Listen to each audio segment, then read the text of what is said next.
Hi, everybody. Welcome back to another episode of Making Action Happen. I'm Sarah Blackhurst. And I'm Brian McCain. And we have got Dan Healy with us here today. He is the president and CEO of Colorado Oil and Gas Association. COGA. COGA. That's easier to say. It is easier to say. But I think there's going to be a lot of people interested in what you're talking about today. We are, of course, in the middle of the legislative session. It's rough as we anticipated it would be. There's a lot of game playing happening, of course, because it is it's a presidential year, a presidential campaign year. And so there's a lot of posturing that always goes on during that time. We don't like it, but we know that it's happening and we know that it's coming. And I think part of the reason that we don't like it and we don't, we sort of gird our loins for this is because it always seems to be wildly impactful, and not always in a positive way. So I wanted to have Dan come in and talk to us about a couple things. Dan sent out an email at Action Alert to a lot of his colleagues the other day over a bill. And so I just want to dive in. Dan, will you give us a little bit of history for anybody who is just kind of new to paying attention to this, about COGA, about you, and what you're trying to accomplish here in Colorado? Sure, absolutely. And thank you both for having me on today. I really appreciate it. As you pointed out, we're in the middle of the legislative session. I wish we were in the middle. We're still sort of in the beginning stages of it. It's a 120-day session, and they are very long 120 days. It's almost like the calendar back when you're in grade school, right? You can't wait for summertime. That's how I feel when the legislature's in session. It's very long days as they set about solving all of our problems here in Colorado. They have really been on a regulation tear in recent years. They'll pass laws that require regulations, that require state agencies to approve, more laws. And so there has been a lot. It's been a very active legislature. Typically in election years, they kind of quiet down a little bit because they're, more than half of them are up for election. They don't want to, do anything that, might run afoul of the general populace, but not this legislature. They have their, pedal to the metal and really moving forward with lots of things. So starting off, talking a little bit about the oil and gas industry here in Colorado. This remains an important industry to our state. We are the fourth largest crude oil producer in the country, and we're the eighth largest natural gas producer. So really a viable and important industry that we have here in Colorado. The United States is the largest producer of crude oil and natural gas in the world. And I think, when all of us were growing up, that was something that seemed impossible. You had Saudi Arabia and the Middle East, Russia producing this energy, and we just were not there. But because of technology, because of innovation in this country, we are now the leading producer of this resource, which is important for lots of reasons, important for the environment, important from a geopolitical standpoint, energy security, and important for all the jobs and prosperity that this industry brings. So I set that as a way of, starting the conversation to talk about what we're doing in Colorado is impactful. We're the fourth largest crude oil producer in the country that's producing the most crude oil in the world. And so if you were to eliminate that, you would not only cause massive job losses in our industry and other, across the economy, which we can talk about, but you would really set our state back in terms of being able to provide the energy that we need to survive and thrive in the future, but also what other states and countries might need as well. So the reason we're chatting is there's several bills that are targeting our industry this year. One of them, Senate Bill 159, is a ban on industry.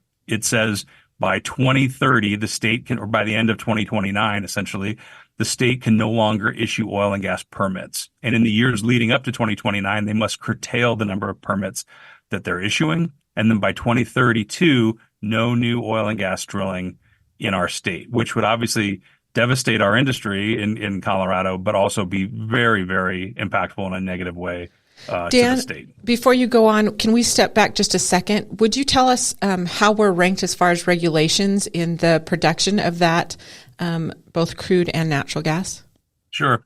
No one really ranks regulations. It's a kind of hard thing to look at, but I would challenge anybody to find a place on planet Earth that regulates oil and gas more than Colorado.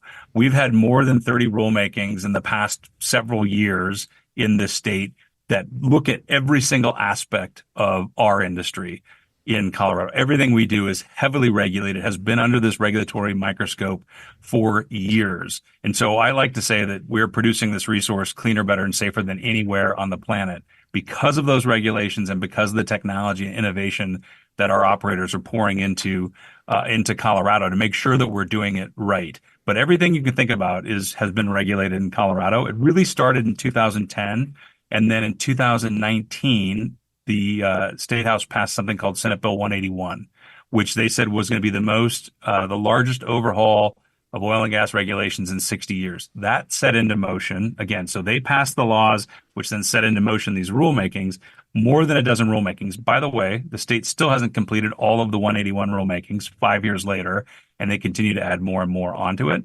But that set into motion more than a dozen rulemakings that really, as I said, looks at every single thing that we do to ensure that we're protecting the environment, our friends, neighbors, et cetera.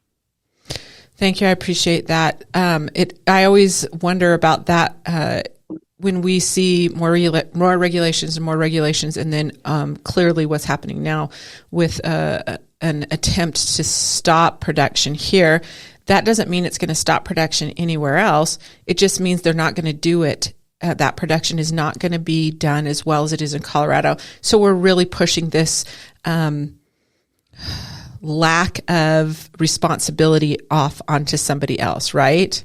Yeah, it's kind of amazing when you think about it. We're punting our environmental issues to some other part of the planet. Mm-hmm. And we've been doing that historically for the last, 10, 20, 30 years, if you really think about it. So to your point, Sarah, you're right. We're not going to stop using oil and natural gas. The federal government predicts we will be using more oil and natural gas in 2050 globally. The amount of natural gas that will be used will grow globally by 2050 because we're going to add 3 billion people to the planet. So we're going to continue to need this, but if we're not producing it here, we're going to have to get it from someplace else. I look at California as a perfect example of this. California has made it very inhospitable to develop oil and resources in their state. They have decreased the amount of production by 60%, but they have not decreased their consumption of oil. So Gavin Newsom, their governor, a Democrat, maybe running for president someday, has said, he has conceded, this is not an environmental solution. We are importing our oil from Saudi Arabia and Colombia, not an environmental solution. Those are his words. Half of the oil developed in the Amazon rainforest goes to California. Now, you could argue, why are we even developing oil in the Amazon rainforest when we have it here in Weld County, here in places in Adams County, in Arapahoe County, here in Colorado? Why are we in the Amazon rainforest? That's a different argument for a different day. But he is acknowledging this is not an environmental solution. We don't want to do that in Colorado. So what the activists are saying, too, is that we produce more than we use in this state, so we need to stop producing. And I would argue that is the exact wrong way to look at this. This is not how the world works. So if we're producing this resource here in Colorado under these tough environmental standards, we should be trying to get this out to the rest of the world and not just, keeping it here for ourselves. If we truly care about the environment, we want this resource produced in Colorado. And I think, when it comes to oil and gas, that this is not only a national security issue based on the very calm world we live in around the globe, right, but also economic. And one important thing that I love to bring up on the show, what is the economic impact on Colorado when it comes to oil and gas? So it's pretty massive. This industry supports more than 300,000 jobs and provides over $30 billion in total labor income. This was in 2021, according to PricewaterhouseCoopers. So a nationally renowned accounting firm looked at this. The same study found our industry supports more than $48 billion in economic activity, which is the equivalent of 11% of the state's economy. So again, this is an important industry that we should value and want in this state. And I'll go back to the jobs as well. Mm-hmm. These are important jobs in our state. Some of them, you can have a high school diploma and get employed in this industry and buy a house and buy a truck and raise your family and provide for your family and put food on the table. A lot of those jobs don't exist anymore in this state or in this country. We have, again, punted them to other parts of the world. And you can still, those jobs still exist in this industry. And we need to protect all jobs, but especially those jobs. And to go back to sort of that idea of punting these issues, I'll talk a little bit about what happens across the economy. We've decided we don't want to manufacture things in this country anymore because of the environmental issues, because it's very difficult, it's expensive, because of the rules and regulations that go into place. So we've asked places like China, India, to develop our stuff for us and ship it across the globe, right? We have a graphic that we use. There's an app called Windy, W-I-N-D-Y. I probably talked to you guys about it before. You can go online on your desktop or on your phone and look at this, and it shows you real-time wind speeds, directions, and then you can put different filters on it, pollution, different things. So we put a CO filter on it, and a CO2 filter, and you can look and see interior west, there's not a lot going on. There's not a lot of people here, etc. Coastlines, it's a little darker. You have people, cars, moving around, industry. Go over to Europe, darker still, burning a lot of coal. And then you go to China and India, and it's this big black splotch, right? We have punted our environmental issues over there. We've said, can you build our iPhone for us? Can you build this for us and then ship it across the country? I'm not defending them. I'm just acknowledging, right, that we've decided not to do things in this country. We've asked them to do it. And guess what happens? The wind blows. And all of those things come straight back into the United States. They come straight back into Colorado. So if we would just take a different approach on some of this and say, if we're going to do this, let's do it here, right? I don't advocate for lithium mining, but if we're going to lithium mine, maybe we should try to do it here under strict environmental standards instead of doing it in the Congo where children are paid $1 a day to dig for lithium, which then goes through China and then comes back into the United States. So it's kind of an extreme example, but it just goes to show you what we're doing here, right? And we can't be surprised when the wind blows and this stuff comes right back to Colorado. Yet at the State House, they're trying to manage for that, right? They're trying to get us to reduce that and not understanding that this is what's happening, right? That the wind is blowing and bringing things back into our state as we punt those environmental issues to someplace else. It's out of sight, out of mind, yet it's really not. Mm-hmm. Right. So a great example is 159, Senate Bill 159 that you sent out a call to action on. We saw, of course, signed on that with you. But this is just the first shot across the bow. So tell us a little bit about that one. 159, sponsored by Senator Sonia Jaquez Lewis out of Lafayette, Boulder County, and Senator Kevin Priola out of Brighton and Weld County. And it would, as I said, end permitting and oil and gas drilling, would have massive impacts on our industry if we're not able to develop here. I also think it sends a chilling message to every business across the state when you've got state legislators saying, we're going to legislate out of existence an industry that we all need and rely on every single day. We just don't like it. And so we want to get rid of it. And that they have the power to do something like that ought to, I think, scare everybody. And I think we appreciate Action 22 signing on to that letter. We had over 40 business groups across the state sign on to that letter almost immediately, which tells you just how impactful our industry is and how people understand how aggressive our state government is getting in terms of regulations and what they're doing to the economy, what they're doing to businesses. And all that filters down to working people. And I think that's what's so frustrating to me is that they look at this as this monolith. Well, we just need to take out oil and gas and not understand the people that come along with that, the employees that work in this industry, the employees that work in other industries because our industry exists. We're considered a primary employer in Colorado. So for every one job created in the oil field or the gas patch, one or two are created elsewhere in the economy, either because that job exists or to support that job. All those jobs go away if something like this were to pass. Now, I am confident that there will be enough reasonable Democrats who can stand up and defeat this bill in the legislature. But I will also say I'll believe it when I see it. So we're going to keep pushing and pushing and pushing until this goes away. And then that'll allow us to focus on these other bills that, if a combination of them pass, it can have the exact same impact or effect of this particular bill. So this is sort of top of the list. There's a few others that we're concerned about. This has been assigned to the Senate Agriculture and Natural Resources Committee. So that's our focus right now. It has not been set for, hasn't been calendared for when it will be heard, but we expect it could be heard in the next couple weeks. So I'm going to go a quick civics lesson to the side because it was interesting. The other day I was talking to my brother-in-law who owns Sunborn at Centennial Airport. And there's, of course, you know that there's a bill that is being floated around a little bit.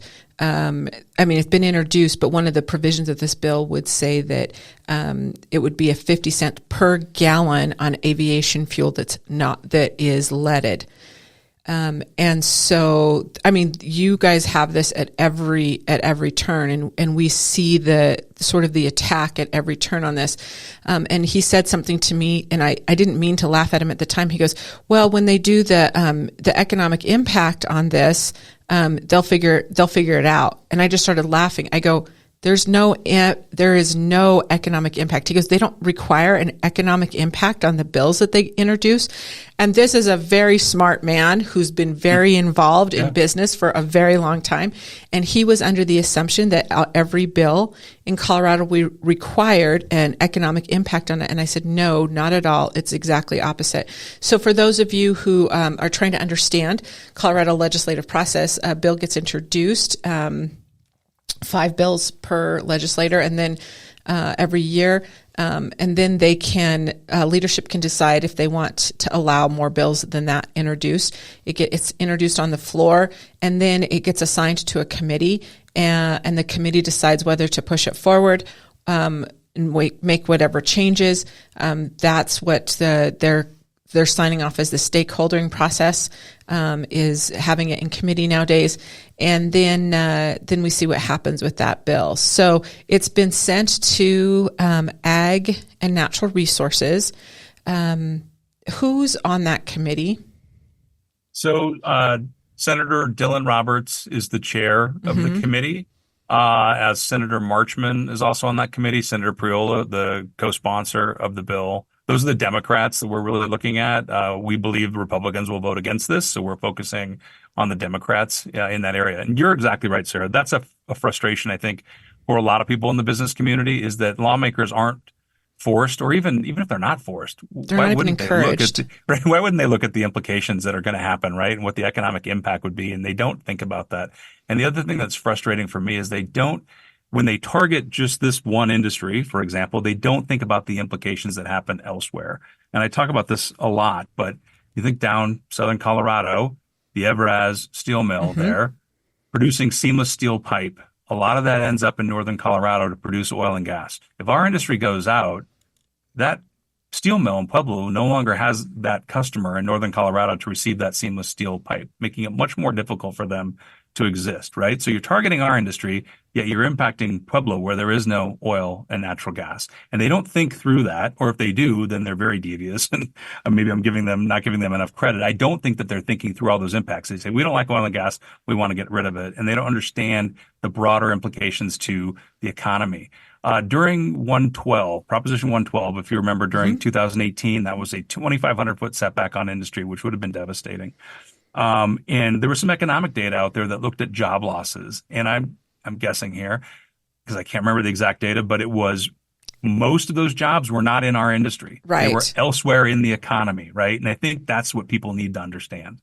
It would shut down. It would shut down. It would make ghost towns, honestly, of entire communities throughout Colorado. I remember that well. And it's happened before. I mean, anybody that's worked at the steel mill, the cycle of layoffs seemed to coincide with the cycle of regulations coming down. I think it was 2019, 2020, you saw that massive amount of people that basically were laid off for the year because of some rules and regulations that weren't even being made yet, but proposed to be made. And it caused that uncertainty in the business and the industry. Yep. And all of a sudden it's like, well, we don't have any work for 6 months.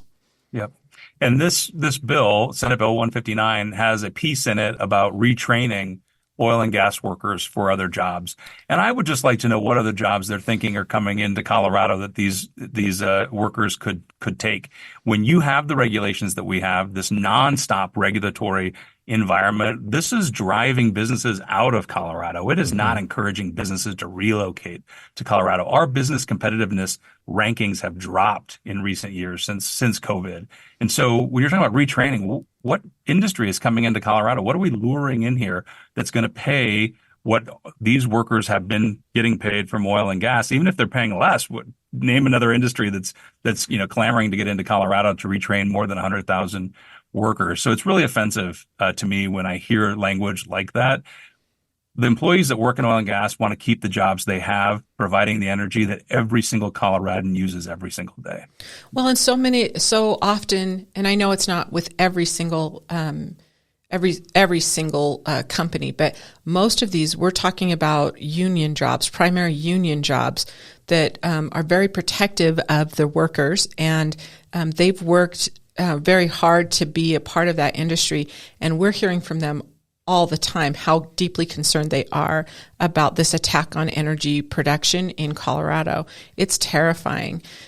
So, Sarah, I would also add, Sarah, sorry to interrupt. No, go ahead. So there's that impact on the worker, but then there's the impact on consumers and people who who've been getting crushed in Colorado with higher costs of living across the board that don't need to see their energy costs going up because of a law passed by state legislators. There's no reason for that. We don't have to have that happen in Colorado. This is an uninvited, problem. So, and I know it's hard to look at it from the other perspective, but I've really tried very hard to understand why this keeps happening session after session, and each session it's worse than the session before. And we've seen so many times not only the goal line moved, but a new regulation before you're able to implement the regulation that was previously set up. How and I find it difficult to hear them try to rationalize this over and over again. It's almost to me it's an exercise in insanity, but it's belligerently harmful from where I'm sitting, because we're looking at this from your energy production, your food production, your water, all of those things come from rural, and it's more of attack every year on that. How is it that they think, if you were sitting in their seat, what do you think, how do they rationalize this every year? I think there's different groups that are coming after this from different angles. I think that some people are genuinely concerned about the climate, about the environment, and they want to see better. And they believe that we could go all renewables tomorrow, that we don't need oil and gas. So why are we doing it? And I think that they're really pure in their intent, a lot of those people. And I understand a lot of that. I value clean air and clean water too. Everybody in our industry does. So I understand that. I also think there's just activist groups out there who are receiving a lot of money from outside of the state, inside the state, who just want this product to never leave the ground. And it's become their jobs to make sure that they're talking about this, that they're making sure that this product never leaves the ground. And we're not having reasonable conversations in Colorado or anywhere in this country about where our energy comes from, how we can do it better, what we're going to need to survive in the future. And I try to have, we had a conversation with the bill sponsors of this bill to explain how the electricity grid works, and that, all the major utilities are filing their clean heat plans through 2050, and they all rely on natural gas. So why would we not want to get it from Colorado? It keeps prices low to not have to import it in. If we have to import it in, we have to build pipelines. When was the last time we had a major pipeline project come through here, right? None of that makes sense. And then the fact that we're producing, oil, you need that and other things for all the products, these headphones, this microphone, our computers, our glasses, all these things, right? Just to understand that we need it. Why would we get rid of it? And so I think it's very frustrating because we're not having realistic conversations or conversations rooted in reality. What's really scary to me is every year, it just, as you said, it just kind of ratchets up, right? This bill, Senate Bill 159, is like saying the quiet parts out loud, where we're actually saying we just want to get rid of it. Everything else is designed to get rid of it through regulations. And I don't think that they really truly care about the environment, because they're not thinking through those implications, right? If you cared about the environment, you would say, hey, you guys need to get cleaner. You need to bring down your emissions by this much. Go do it. And that's what the governor did, frankly, last session with his directive to us to reduce our NOx emissions by a certain percentage by 2025, which he has acknowledged that we're ahead of the game on that. Right. And then by 2030, which is going to be difficult. We got to do it by 50% by 2030. But it was hey, get cleaner. Go do it, right? Invest in technology, figure out how you're going to do it. That's how I think this should be approached. If you want us to get cleaner, let's have that conversation. If you're trying to get rid of us, that's a different discussion. It's kind of like the argument when you see it, and I saw it online, and so it must be true, but it was kind of like an anti-ag argument, like farmers and ranchers are evil. They're the biggest polluters, blah, blah, blah, blah, blah. And they're like, well, where are you going to get your food? Well, I get organic food from Whole Foods or Sprouts, and that's where I will get my produce. And it's kind of like, let's get rid of oil and gas drilling here in Colorado. I get my gas from the gas station. Right. Yeah. It's that what's behind the light socket, the wall socket, and trying to explain to people where that comes from. Agriculture is another great piece of this. When you look at not only the family farmer staying alive by leasing out their minerals and getting that, money from oil and gas, but what happened in the last couple of years? We had a supply problem for natural gas. Europe, primarily Germany, got off of fossil fuels way too quickly. They relied on renewables that couldn't meet their needs, and they relied on Russia, an aggressive country, for their natural gas. Russia invades Ukraine, natural gas gets cut off. They were going to go into a really bad winter, and U.S. LNG, liquefied natural gas exports, saved the continent of Europe last winter.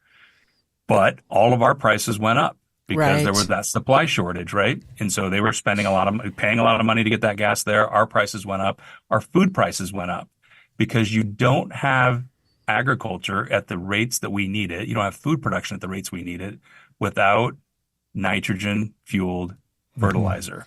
And there's only a couple ways you can do that: natural gas or potash mined in China. And so don't you want that to have natural gas from Colorado, from the United States? So when those fertilizer prices went up, our food prices went up. And you have to connect the dots for people so they understand this is an interconnected economy. Again, back to that point I made earlier. When you attack one piece of it, it has ripple effects across the economy. Yeah. Well, and I remember at about that same time, everyone in your industry was called in and screamed at and beat up on because how dare you let the prices of natural gas go up? And there was no way that anybody who was pointing their finger at you about prices would wrap their head around the exact thing you just described. I remember that happening last year at the same time as well. Yeah. Again, this is the frustrating part of all of this, is that it requires those realistic, reasonable conversations that you just can't have in politics anymore. Some of this stuff doesn't fit on a bumper sticker. It's really hard to say it in 15 seconds or 20 seconds. And that's what people want. They want to hear, they kind of pick their sides. But that's why we need our elected leaders to do that, to be bigger than that, right? And to be adults. I often say we live in a world without adults, and it's a scary world to live in when people just aren't told, no, you can't do that, where there's not accountability for certain things, right? And to have those discussions that require all of us to put on our big girl and big boy pants and talk about how we get our energy and the trade-offs to it. And this goes beyond our industry, right? I mean, these are just discussions we're not having across the country on a lot of really important issues. And what is the largest producer of oil and gas in Colorado? What county? Weld County produces about, I want to say 90% of the oil in Colorado. They also produce a good chunk of the natural gas. And then on the western slope, Garfield County is a large dry natural gas producer. And there's other dry natural gas there as well. Rio Blanco, Moffett, a little bit in Mesa.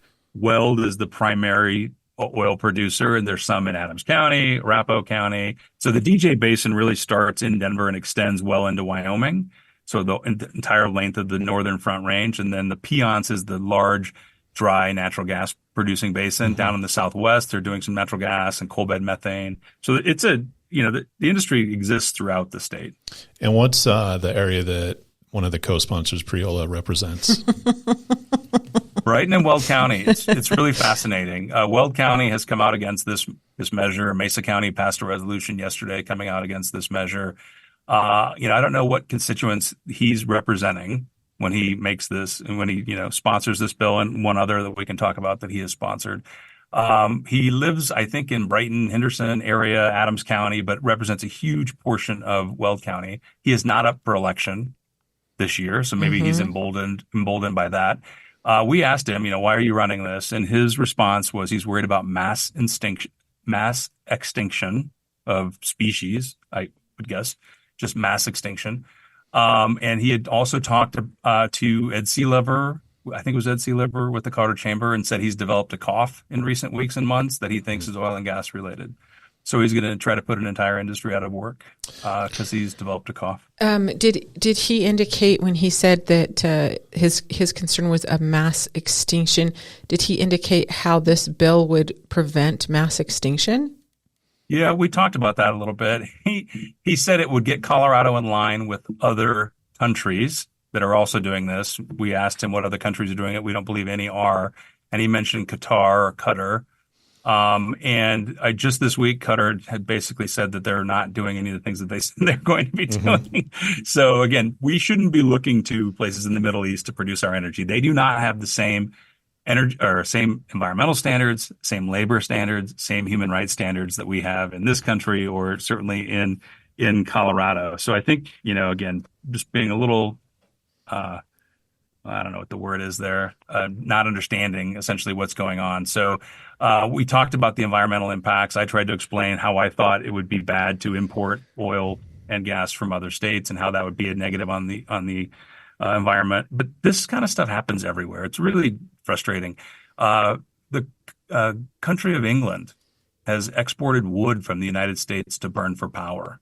And just in the last, 5-6 years, because they don't want to have fracking in their country. So they would rather ship wood pellets from trees that were knocked down in the United States, shipped across half the globe, and then burn for power in their country.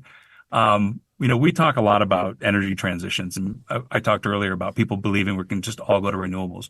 Humanity's really never had an energy transition. We don't use whale oil anymore, but other than that, we're still using all of the other energy sources we've always used. As I said, people are still burning wood for power, wood for heat, including giant countries like England. Is that better on the environment and the ozone? No. Okay, wood burning so confused. is. I was trying to look for it, but actual wood burning is the cause of more diseases and issues in children under the age of 18 in the world than anything else. Yeah, it's not an environmental solution at all. And I saw a story a couple years back, and obviously I can't recall it perfectly, but people can Google it. But Boulder County had one of the highest pollution rates in the country because of all the people burning wood outside of Boulder in the mountains there.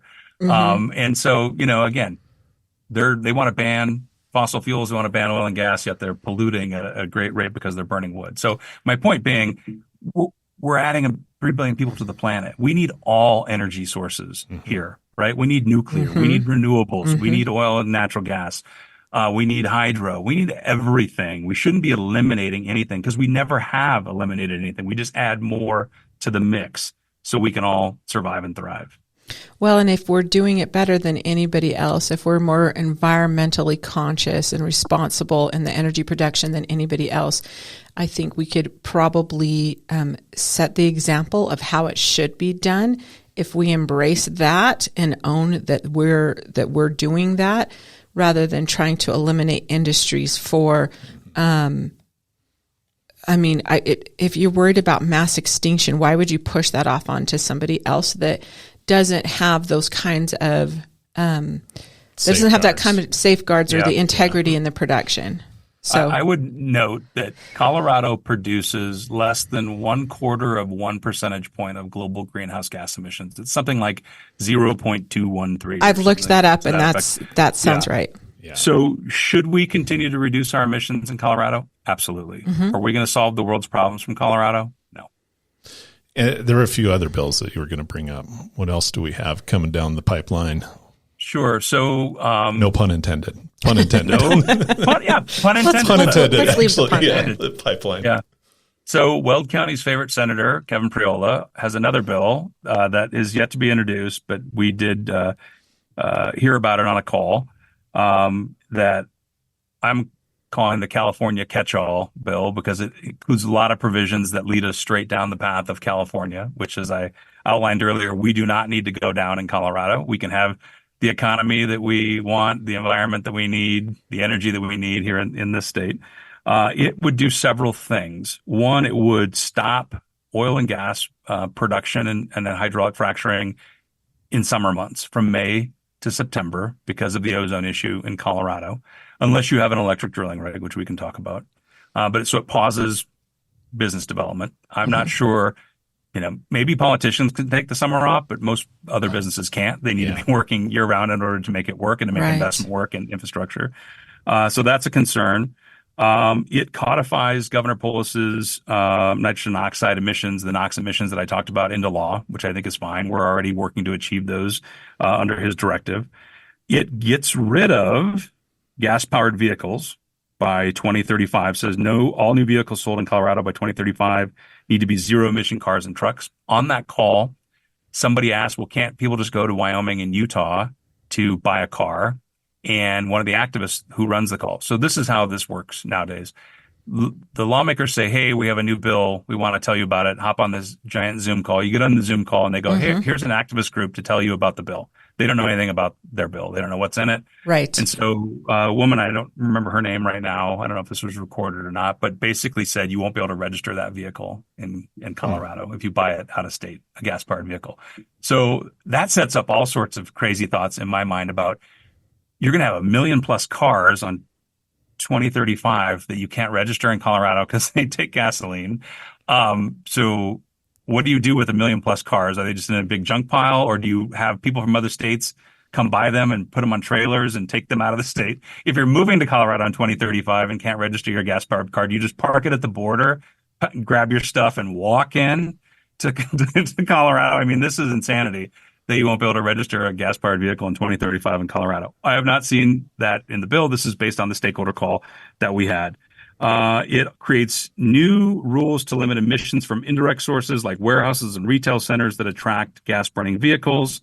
It directs the Colorado Department of Transportation by 2025, so next year, to establish a program to reduce vehicle miles traveled, which Senator Perillo said would have to go beyond the previously failed efforts to cut single occupancy vehicle trips to large employment sites. If you remember, that came up last year. That was last year. It was last year because we had you on the show and we caught a bit of heat for putting that out there. I was really, really upset with that one. I'll do you one better. That came up in 2008, 2007 as well, that they were going to put a mileage tax on vehicles driven. And then if you went over a certain number, it was the governor's blue ribbon panel on mileage reduction. Yeah. And everybody lost their mind just doing the economic impact of how much somebody in rural Colorado would have to pay. Oh my gosh. Yeah. And again, so let's have a realistic conversation. If you're going to add more EVs to the road, which that's the governor's directive, they're not paying the gas tax, which pays for roads, yet they're using roads. So how do we recover some of those costs? Maybe it is a vehicle miles travel. I don't know. They're going after broadband. That's what they're doing. But when you do stuff like this, now all of a sudden you're limiting people's choices. You're limiting people's freedom. The single mom can no longer take her kid to soccer because she only makes one trip wherever she's going, right? She's got to be on a bus. That was what they were talking about last year. I don't know what will come out of this, but they're bringing that whole discussion back again. And I worry, this is outside of my scope as the head of COGA, but as a Coloradan, I want people to be able to get a job, to live in Arvada and get a really great job in Aurora and drive there. And now they can provide more for their family, right? And they don't have to worry about paying the bills because they got a really great job, but it's not on their bus line. It's not on their light rail line. So now they're going to be limited by what's on their bus line, what's on their light rail line. What are we doing? It doesn't make any sense to me. It's limiting people's choices and options and freedoms. And that's not what we ought to be about in Colorado. So all of that is jammed into this bill. Wow. Our concern is largely this summertime drilling ban. Yeah. So they say you can drill if you have an electric rig. Our operators are investing millions of dollars in technology to get cleaner, greener, better. Electric drilling rigs are coming into the basin and they eliminate the sort of source emissions from the rig, right? But they're plugged into something, essentially plugged in, right? Maybe it's a coal plant. Is that emissions that we're just moving now? Again, punting environmental issues, playing a shell game. But getting an electric rig into the basin requires, one, money, but also investment. People need to know we're doing this in Colorado, right? That this is something we're going to be doing over the long term. And so capital is going to come into the state. That new technology is going to come into the state. But if we run bills saying we're going to ban industry and begin curtailing permits in 2027, 2028, you're not going to get that investment. You're not going to get that technology. So are you really trying to solve environmental issues, or are you really trying to attack the oil and gas industry? Well, it'll make it nicer outside to, during the summer out, like days to go visit my favorite hiking spot that I won't be allowed to drive to. No, you won't be able to drive to it.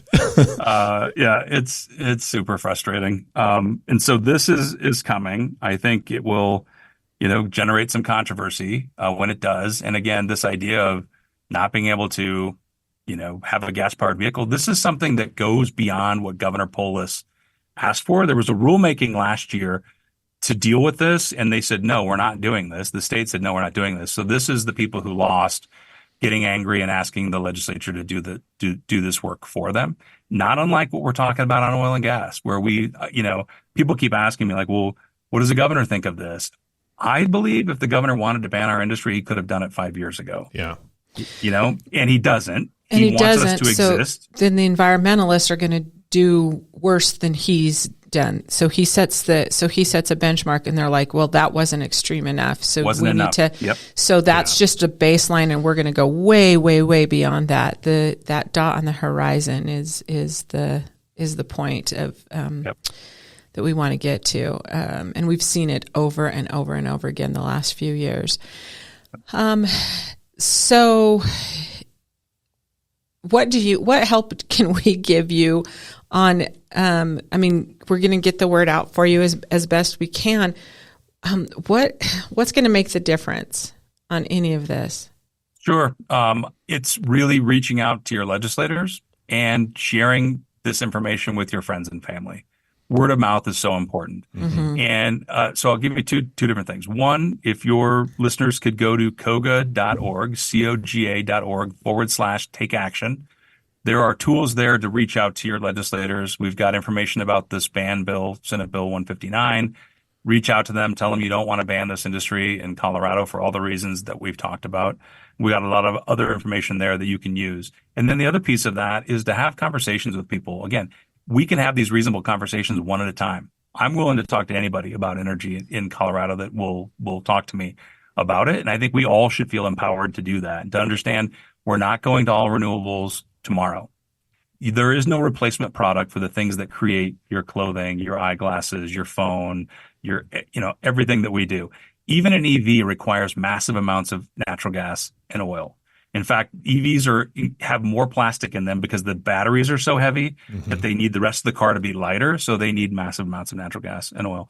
So we're not going away from this resource. So if we're not going away, how do we produce it cleaner, better, safer here in Colorado under these tight environmental standards and in places where we're investing in that innovation and technology? And I think if we can just have those conversations with people and set realistic expectations, we'll be better off as a state than doing what is happening at the State House, which is where politics sort of come into play and people are not having those realistic conversations, and they're looking to tally wins that really end up, the Coloradans end up being the loser. That's right. That's absolutely right. So we will send this out to our listeners. We'll put it in our email blast, COGA.org/take action. That's it. And you can go to our website. There's other information. We have fact sheets there that have a lot of details on the things that we talked about. And I think, people want to spend time there. That's great. If anybody would like us to come out and talk to their groups or anything else, we're willing to do that as well. Again, we'll do this one conversation at a time if we have to. I appreciate that. So is there anything coming up that you guys are doing that we need to be paying attention to, or would you be willing to come back as soon as we get some of these other bills, as soon as those drop? Absolutely. Be happy to come back. If you don't mind, I'll mention one other bill that we know is coming. Please. It is from Representatives Bacon and Wilford and Senator Cutter, and it is a remake of last year's House Bill 1294. Which made it very difficult to permit anything in Colorado. That is coming back. We think many of the same issues we had with it last year, we will have with it again this year. And it really just creates a permitting tangle that chokes back the ability to move forward with oil and gas projects in Colorado. We have been talking with those sponsors, trying to provide feedback to them. Again, this is all under this idea that we're not meeting our ozone standard in Colorado. We haven't talked about that at all. And it's important to know that our ozone standard is tightening. The federal government is tightening the ozone standard. We had to meet a 75 parts per billion standard a few years back. Now it's 70. Just getting up in Colorado on a regular day, if nobody does anything, if every Coloradan disappears tomorrow, we're very close to not meeting that 70 parts per billion standard based on what's naturally occurring and what blows in from other states. And what blows in from other states. Will you talk about that for just a second? Because this is one of the things that really, really frustrated me last year when we talk about ozone and we talk about those standards. Those standards don't take into account what blows in from other states or even from other countries. So can you talk a little bit about that? It's exactly right. And a lot of that is coming in from California, and a lot of it is coming in from China. And a lot of it's naturally occurring. Dead and dying trees provide a lot of that ozone. When you go up in the mountains, you smell that pine smell. That's ozone. And so we're not going to cut down a bunch of trees to meet that standard, right? Right. So you have to at least account for that. And so what happens instead is we're not meeting that standard, and so they go after the oil and gas industry. According to state monitors, we've got all this data on our website as well. We account for about 3 to 8% on any given day of the ozone issue in Colorado. We have brought down our precursor emissions, the things that we don't create ozone. We have emissions that eventually combine with sunlight to create ozone. We have brought those emissions down. So we're about 3 to 8% on any given day of the ozone issue. Transportation is a big one. Lawn and leaf equipment is another huge one. And that can really move the needle. The state is, looking at that, banning lawn and leaf, and everybody laughs about it. And I understand, but it's a huge source of emissions and ozone. We remember the lawnmower bill. Yeah. Yes. And so some of that is back. I think the state just approved rules this week that says governments can't buy gas-powered lawn and leaf equipment. They have to use electric. Oh my gosh! And again, if you're going to have a reasonable conversation about this, I think what you'd find is I bought a electric leaf blower, and it's really cool. You just hit the button and it starts blowing, right? But it dies after about 20 minutes. Right. So then I bought another battery, which is expensive, and I got 2 batteries. And I still can't get all the leaves out of my yard because I live in a cul-de-sac and everything blows into my yard. Every tree in the neighborhood hits my yard. So then I got to fire up the gas-powered one, right? But anyway, so if you have that conversation, you'd understand that. But think about a municipality and if there is a natural disaster. Trees have knocked down power lines. They're blocking roads. We need to clear to get people freed out to open neighborhoods. And everything dies and there's no power to charge the stuff. Yeah. What are we going to, it doesn't make any sense. If you want to encourage people to use that, you want to provide incentives, I think that's, the way to go. But it's not realistic to still have it. It's not realistic to be all electric, especially if there's no power in a natural disaster. I think one good way to demonstrate the ozone blowing into Colorado is anytime there's a fire in California, Canada, basically anywhere, outside of Colorado, where does the smoke go? Utah, it comes to Idaho, Colorado. Wyoming. Yep. And if you look at that Windy app, you'll see that directly. And you saw that last summer. Yep. The Canadian wildfires were coming down, and we were blowing through those ozone targets every single time. Yeah. And under previous administrations, they would account for that and put in these, filings that say, but for wildfire smoke, we would have met the emissions. And that's kind of where we need to get now, where you're understanding that and saying that. Governor Polis a few years back said, well, we're not going to kick the can down the road anymore. We're not going to do that. We need to bring our emissions down. Hickenlooper would, under his administration, do this. I can't remember what the form is called, but it basically says, but for those emissions that came in from out of state, naturally occurring, we'd meet the ozone standard. So, and now we're going to be, we're responsible for other countries. We're responsible for other states, and it's landing in and that was my Colorado. Point. Those other countries, not defending them, but they're building all of our stuff for us. Yeah. Right. So we're kind of our own problem on both sides of the deal.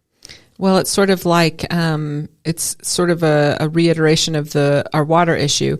no water flows into Colorado, but we're responsible for all the water to make sure everybody around us has the water that they need.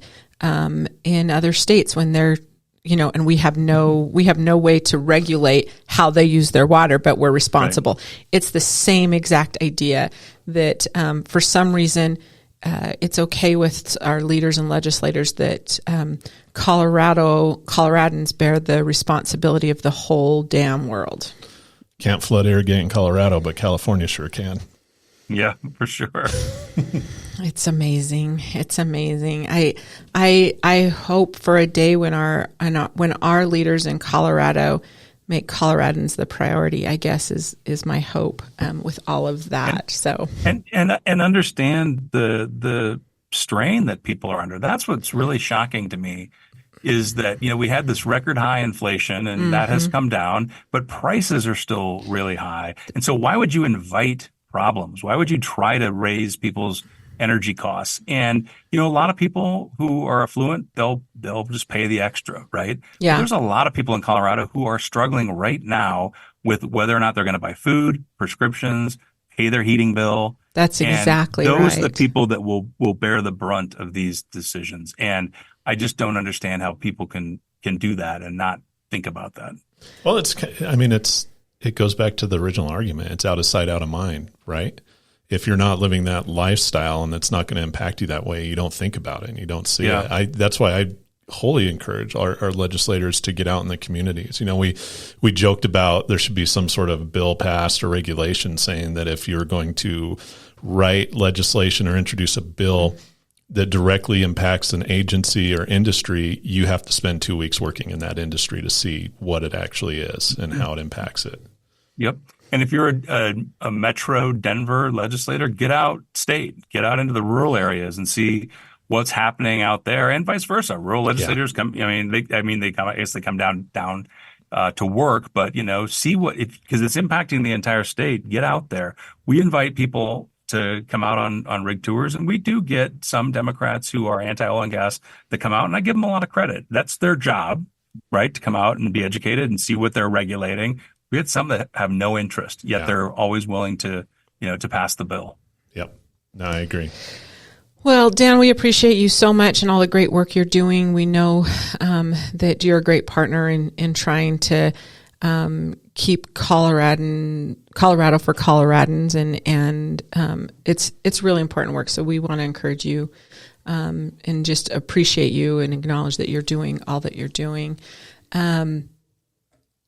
I don't think I had anything else. Did you, Brian? Yeah, real quick. Academy nominations are up. I say Academy nominations, but Academy applications. I worked so many years doing Service Academy nominations. I get it mixed up, but just email me at brian@actioncolorado.org if you're interested in attending our academy. The cutoff date is mid-March, I think March 15th, and I could give you all the information on that. The views and opinions expressed on Making Action Happen do not necessarily reflect the views and opinions of Action Colorado, its board, or its membership, although I'm pretty sure everybody that is a member would agree with what we talked about today. And I think that's it. Email us if you have any questions, comments, concerns, just brian@makingactionhappen.com. And that academy is our Leadership Policy and Governance Academy. We did that last year. It's a very high-level academy for leaders or people who are wanting to understand Colorado's legislative process, the Colorado fiscal policy, all of those things that we, especially in those places outside the Denver metro area, don't necessarily have access to the kind of training and information in order to navigate all of these really important decisions that they're going to be called on to make. So we... Chad Vorthman, I know you're listening, especially because you're a good friend of Dan Haley's. However, we're not sure what you look like anymore. So I think it's time for you to get out there and to see a few of us sometime soon. Dan can't even remember. Dan's nodding his head. He can't remember what you look like either. So don't be a stranger, Chad. Come on. Yeah, come on, Chad. What the heck? He's flying around in like all the UFOs. That I know. Yeah. He's rockets and UFOs. That's where he's at right now. So, all right, guys, thank you so much. We'll see you on the next episode of Making Action Happen. Thanks.